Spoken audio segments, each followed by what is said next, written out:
Price the lord. ದೇವರ ಪರಿಶುದ್ಧ ನಾಮಕ್ಕೆ ಕೋಟಿ ಸ್ತೋತ್ರವಾಗಲಿ.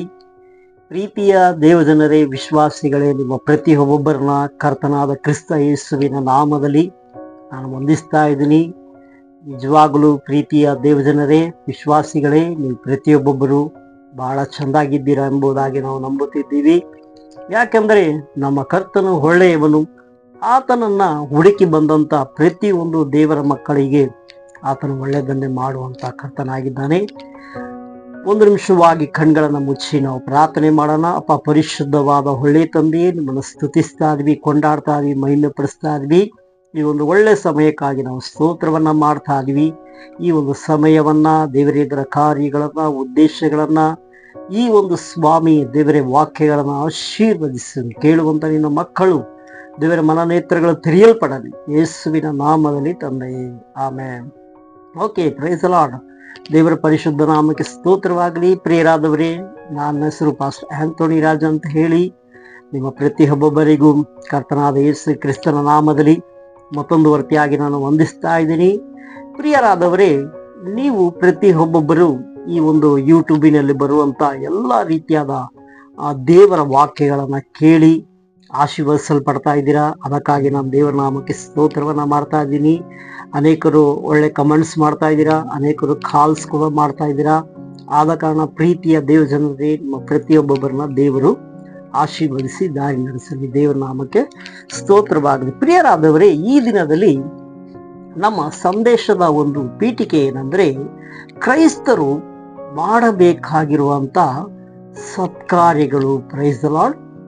ಕ್ರೈಸ್ತರು ಮಾಡಬೇಕಾಗಿರುವಂತ ಸತ್ಕಾರ್ಯಗಳು. ಈ ರೀತಿಯಾದ ಸತ್ಕಾರ್ಯಗಳನ್ನ ಮಾಡುತ್ತಾ ಬದುಕಬೇಕೆಂಬುದಾಗಿ ಕರ್ತನಾದ ಕ್ರಿಸ್ತ ಯೇಸು ವಾಕ್ಯದಲ್ಲಿ ಬರೆಯಲ್ಪಟ್ಟಿದೆ. ಅದಕ್ಕೆ ಬಹಳ ಅದ್ಭುತಕರವಾಗಿ ಕ್ರೈಸ್ತ ಜೀವಿತ ಅನ್ನೋದು ಬಹಳ ಒಂದು ಅದ್ಭುತಕರವಾದ ಜೀವಿತ.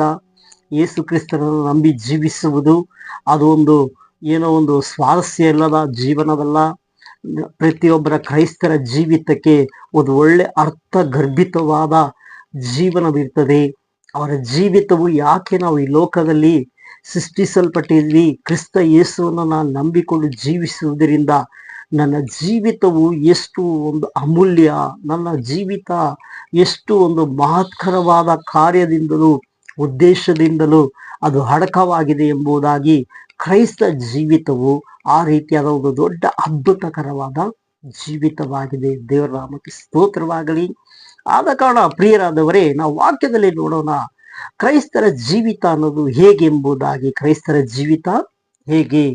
ಕ್ರೈಸ್ತರಾಗಿ ಜೀವಿಸುವವರಿಗೆ, ದೇವರ ಮಕ್ಕಳಾಗಿ, ವಿಶೇಷವಾಗಿ ಅದರಲ್ಲಿ ದೇವರ ಮಕ್ಕಳಾಗಿ ಜೀವಿಸುವರು ಬಹಳ ಅದ್ಭುತಕರವಾಗಿ ಅವರ ಜೀವಿತವನ್ನ ಕಟ್ಟಿಕೊಳ್ತಾರೆ. ಯಾವುದೇ ರೀತಿಯಾದ ಸಮಸ್ಯೆಗಳಾಗಲಿ, ಹೋರಾಟಗಳಾಗಲಿ, ಕಷ್ಟಗಳಾಗಲಿ, ನಿಂದನೆಯಾಗಲಿ, ಯಾವುದೇ ರೀತಿಯಾದ ಕಾರ್ಯಗಳು ಅವರಿಗೆ ಎದುರಾದರೂ ಅವರು ಎಲ್ಲವನ್ನ ಜಯಿಸುವುದಕ್ಕೆ ದೇವರು ಅವರಿಗೆ ಅತ್ಯಧಿಕವಾದ ಬಲವನ್ನ, ಶಕ್ತಿಯನ್ನ ಕೊಡುವಂತ ಕರ್ತನು ಅವರ ಪಕ್ಷ ಇದ್ದಾರೆ. ದೇವರ ನಾಮಕ್ಕೆ ಸ್ತೋತ್ರವಾಗಲಿ.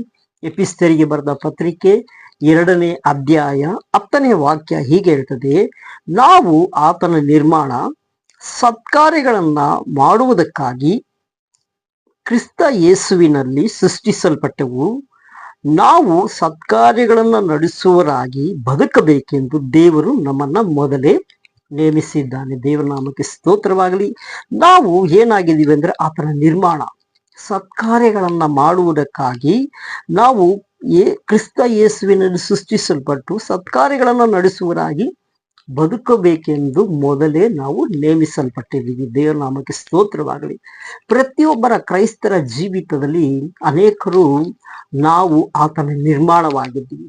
ದೇವರು ನಮ್ಮನ್ನ ಪ್ರತಿ ಒಂದೊಂದು ಕಾರ್ಯಗಳನ್ನ ಆತನು ನಮ್ಮ ಜೀವಿತದಲ್ಲಿ ನಿಮ್ಮನ್ನ ಕೊಂಡು ಆತನ ನಿರ್ಮಿಸುವಂತ ಕರ್ತನಾಗಿದ್ದಾನೆ. ದೇವರ ನಾಮಕ್ಕೆ ಸ್ತೋತ್ರವಾಗಿದೆ. ಆದ ಕಾರಣ ಪ್ರೀತಿಯ ದೇವರ ಮಕ್ಕಳೇ, ಆತನ ನಿರ್ಮಾಣ, ಆತನ ಸೃಷ್ಟಿಯಲ್ಲಿ ಇರುವಂತ ಪ್ರತಿ ಒಂದು ದೇವರ ಮಕ್ಕಳ ಜೀವಿತದಲ್ಲಿ ಸತ್ಕಾರ್ಯಗಳನ್ನ ಮಾಡುತ್ತಾ ಬದುಕಬೇಕೆಂದು ದೇವರು ಮೊದಲೇ ನೇಮಿಸಿದ್ದಾರೆ. ದೇವರಿಗೆ ಸ್ತೋತ್ರವಾಗಲಿ. ಯಾಕೆಂದ್ರೆ ಕ್ರೈಸ್ತ ಜೀವಿತ ಅನ್ನೋದು ಬಹಳ ಅದ್ಭುತಕರವಾದ ಜೀವಿತ. ಅನೇಕರು ತಮ್ಮ ಜೀವಿತದಲ್ಲಿ ಬರುವಂತ ಅನೇಕ ರೀತಿಯಾದ ಏನ್ ಹೇಳ್ಬೋದು ಅಂದ್ರೆ ಕಹಿಯಾದ ಕಾರ್ಯಗಳು, ದೇವರ ವಾಕ್ಯಕ್ಕೆ ವಿರೋಧವಾಗಿ ಇದ್ದಾಗ, ದೇವರ ರಾಜ್ಯಕ್ಕೆ ವಿರೋಧವಾಗಿ, ದೇವರ ಸಭೆಗೆ ವಿರೋಧವಾಗಿ ಮಾತನಾಡೋದು, ದೇವರ ಸೇವಕರಿಗೆ ವಿರೋಧವಾಗಿ ಮಾತನಾಡೋದು, ಇಂಥ ಕಾರ್ಯಗಳೆಲ್ಲ ತಮ್ಮ ಜೀವಿತದಲ್ಲಿ ಅವರು ಕಹಿಯಾಗಿ ಕೊಂಡದರಿಂದ ಅನೇಕರು ನಾನಾ ವಿಷಯವಾದ ಅದರ ಒಂದು ಕಾಂಟ್ರವರ್ಸಿ ಅಂದ್ರೆ ಅನೇಕ ವಾದ ವಿವಾದಗಳನ್ನ ಹೇಳ್ದುಕೊಳ್ತಾರೆ. ಹಾಗಲ್ಲ ಕ್ರೈಸ್ತ ಜೀವಿತ. ನಾನು ದೇವರ ವಾಕ್ಯದಲ್ಲಿ ನಾನು ಸತ್ಕಾರ್ಯಗಳನ್ನ ಮಾಡುತ್ತಾ ಬದುಕುವನಾಗಿದ್ದೀನ, ದೇವರು ನಮ್ಮನ್ನ ಹೇಗೆ ನೇಮಿಸಿದ್ದಾರೆ ಅಂತ. ಅದೇ ಎಫೆಸರಿಗೆ ಬರೆದ ಪತ್ರಿಕೆ 4ನೇ ಅಧ್ಯಾಯ 1ನೇ ವಾಕ್ಯದಲ್ಲಿ ಹೇಳಲ್ಪಟ್ಟಿದೆ, ನೀವು ದೇವರಿಂದ ಕರೆಯಲ್ಪಟ್ಟವರಾದ ಕಾರಣ ಯೋಗ್ಯರಾಗಿ ನಡೆದುಕೊಳ್ಳಬೇಕೆಂದು ಕರ್ತನ ಸೇವೆಯಲ್ಲಿ ಸೆರೆಯವನಾದ ನಾನು ನಿಮ್ಮನ್ನ ಬೋಧಿಸುತ್ತೀನಿ. ನೋಡಿ, ದೇವರಿಂದ ಕರೆಯಲ್ಪಟ್ಟವರು ಪ್ರತಿಯೊಬ್ಬೊಬ್ಬರು ಯೋಗ್ಯರಾಗಿ ನಡೆದುಕೊಳ್ಳಬೇಕಾದ ಬಹಳ ತುಂಬಾ ಪ್ರಾಮುಖ್ಯಕರವಾದ ಕಾರ್ಯವಾಗಿದೆ. ಅದಕ್ಕೆ ಸತ್ಕಾರ್ಯಗಳನ್ನ ಮಾಡುವರು ಯೋಗ್ಯರಾಗಿ ನಾವು ನಡೆದುಕೊಳ್ಳುವುದು. ಹೇಗೆ ಯೋಗ್ಯರಾಗಿ ನಡೆದುಕೊಳ್ಳುವುದು ಅಂದ್ರೆ ವಾಕ್ಯವನ್ನ ಗಮನವಿಟ್ಟು ದೇವರು ಹೇಳಿದಂತ ಪ್ರತಿಯೊಂದು ಮಾತುಗಳನ್ನ ಕೇಳಿ ಅದಕ್ಕೆ ತಕ್ಕಂತೆ ಯೋಗ್ಯರಾಗಿ ನಡೆದುಕೊಳ್ಳಬೇಕೆಂಬುದಾಗಿ ದೇವರು ನಮ್ಮನ್ನ ನೇಮಿಸಿದ್ದಾರೆ. ಅದಕ್ಕೆ ನಾವು ಆತನ ನಿರ್ಮಾಣವಾಗಿದ್ದೀವಿ. ಅದೇ ಫಿಲಿಪ್ಪರಿಗೆ ಬರೆದ ಪತ್ರಿಕೆ, ನಾವು ಅದನ್ನ ನೋಡೋಣ. ಫಿಲಿಪ್ಪರಿಗೆ ಬರೆದ ಪತ್ರಿಕೆ 2:13 ವಾಕ್ಯ ಹೀಗೆ ಹೇಳ್ತದೆ ನೋಡಿ. 2ನೇ ಅಧ್ಯಾಯ 13ನೇ ವಾಕ್ಯ ಹೀಗೆ ಹೇಳ್ತದೆ, ಸಹೋದರರೇ, ನಾನಂತೂ ಹಿಡಿದುಕೊಂಡವನಾಗಿ ನನ್ನನ್ನ ಈವರೆಗೂ ಎಣಿಸಿಕೊಳ್ಳುವುದಿಲ್ಲ. 2:13 ದೇವರ ನಾಮಕ್ಕೆ ಸ್ತೋತ್ರವಾಗಲಿ. ಯಾಕೆಂದರೆ ದೇವರು ತನ್ನ ಸುಚಿತ್ತವನ್ನ ನೆರವೇರಿಸಬೇಕೆಂದು ನಿಮ್ಮಲ್ಲಿ ಪ್ರಯತ್ನಗಳನ್ನ ಉಂಟು ಮಾಡುತ್ತಾನೆ. ದೇವರು ತನ್ನ ಸುಚಿತ್ತವನ್ನ, ತನ್ನ ಸುಕಾರ್ಯಗಳನ್ನ ಆತನು ನೆರವೇರಿಸಬೇಕೆಂದು ನಿಮ್ಮಲ್ಲಿ ಪ್ರಯತ್ನಗಳನ್ನ ಇಟ್ಟಿದ್ದಾರೆ. ದೇವರ ವಾಕ್ಯದಲ್ಲಿ ನಾವು ನೋಡುವ ಪ್ರಕಾರ ದೇವರು ನನ್ನನ್ನು ಕುರಿತು ಯಾವ ಉದ್ದೇಶವುಳ್ಳವನಾಗಿದ್ದಾನೆ, ಯಾವ ಕಾರ್ಯಗಳನ್ನ ಒಳಗೊಂಡವನಾಗಿದ್ದಾನೆ ಅಂತ ಜೀವಿಸುವವರಿಗೆ, ಸತ್ಕಾರ್ಯಗಳನ್ನ ಮಾಡುತ್ತಾ ಬದುಕುವವರಿಗೆ.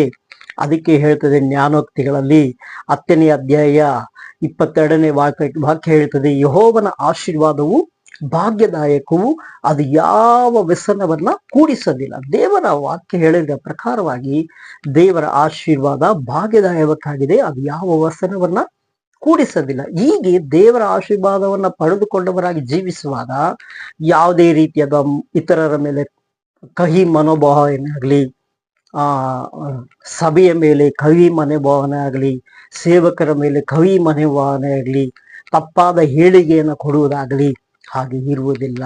ಆದ ಕಾರಣ ಅದೇ ರೀತಿಯಾಗಿ ಇಬ್ರಿಯರಿಗೆ ಬರೆದ ಪತ್ರಿಕೆ 6ನೇ ಅಧ್ಯಾಯ 14ನೇ ವಾಕ್ಯ ಹೇಳ್ತದೆ, ನಿಜವಾಗಲೇ ನಾನು ನಿನ್ನನ್ನು ಆಶೀರ್ವದಿಸುವನು, ನಿನ್ನನ್ನು ಹೆಚ್ಚಿಸುವನು. ಪ್ರೀತಿಯ ದೇವರ ಮಕ್ಕಳೇ, ನೀವು ಪ್ರತಿಯೊಬ್ಬೊಬ್ಬರು ದೇವರ ಸತ್ಕಾರ್ಯಗಳನ್ನ ಮಾಡುತ್ತಾ ಬದುಕುವರಾಗಿ ಇರಬೇಕೆಂದು ದೇವರು ನಿಮ್ಮನ್ನು ಮೊದಲೇ ನೇಮಿಸಿದ್ದಾರೆ.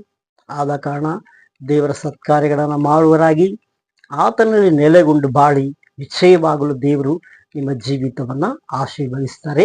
ಕ್ರೈಸ್ತರು ಮಾಡಬೇಕಾದ ಬಹಳ ಮುಖ್ಯವಾದ ಕಾರ್ಯ ಈ ದಿನಮಾನದಲ್ಲಿ, ಈ ಲಂಚ್ ಡೇನಲ್ಲಿ ದೇವರು ನಮ್ಮನ್ನ ಅಧಿಕವಾದ ಪ್ರಾರ್ಥನೆಯಲ್ಲಿ ತೊಡಗಿಕೊಳ್ಳಬೇಕು. ದೇವರ ವಾಕ್ಯ, ದೇವರ ಆಲಯವನ್ನು ತಪ್ಪಿಸಿಕೊಳ್ಬಾರ್ದು. ಯಾವುದೇ ರೀತಿಯಾದ ದುರ್ಬೋಧನೆಗಳಿಗೆ ಕಿವಿ ಕೊಡಬಾರ್ದು.